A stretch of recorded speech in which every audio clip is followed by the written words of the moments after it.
What's going on, people? It's your boy Forde, aka Forde Have Mercy, and welcome to the Championship preview between Newcastle United and Reading FC. Now, it's been something of a torrid 2 weeks, to say the least, for Newcastle United, suffering 2 defeats in the last 2 games. This Musa Sissoko saga will not quit, and of course, flags are getting stolen by our own fans at our own stadium. When will it end?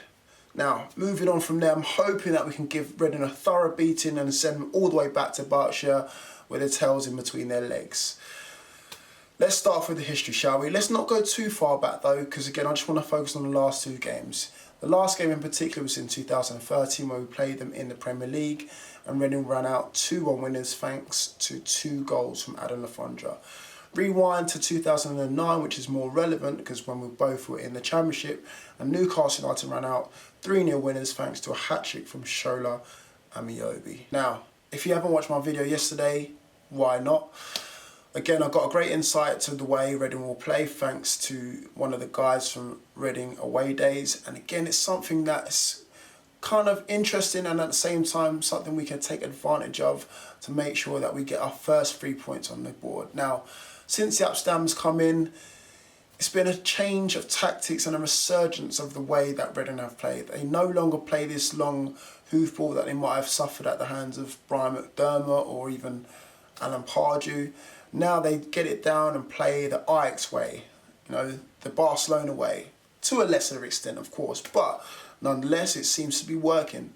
So again, here's what we need to do, in my opinion, to make sure that we come out with all 3 points, or at very, very minimum, do not suffer another defeat. In the first 20 minutes of the game, it is crucial that we get our rhythm going. We get into their faces, we give them no time on the ball and spend less than 5 seconds on the ball.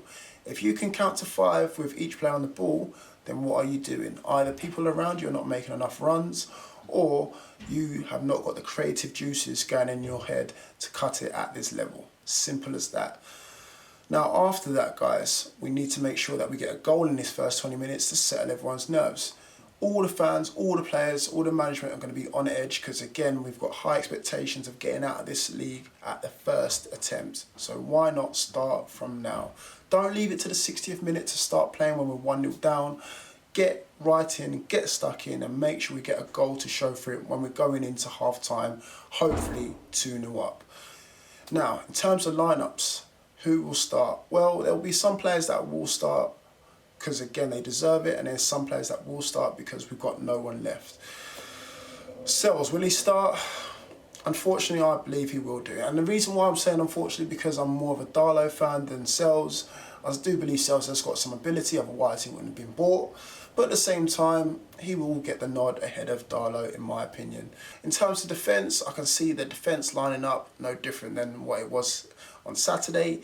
Yamata right back, Lascelles and Bemba, and then obviously Paul Dummett at left back. In midfield, Matt Ritchie has to start, hands down. There's no questions asked about that one. Alongside Hayden, probably Shelvey, and maybe, just maybe, Aarons. If not Aarons, then yes, you guessed it, Vernon and Anita will get another start. Now, as I said before, there's no Diame, so I'm guessing, Ayoze Perez will start just behind Dwight Gale up front.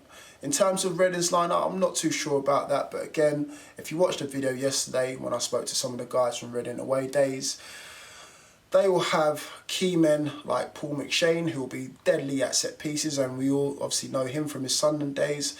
Jordan Abita might be starting as well, and again, Gareth McCleary could be very crucial in midfield. So, all in all, I'm going with my gut feeling that it'll be a 2-1 win to Newcastle United. There won't be any walk in the park situations whatsoever. Trust me, guys, I've learned from my past videos.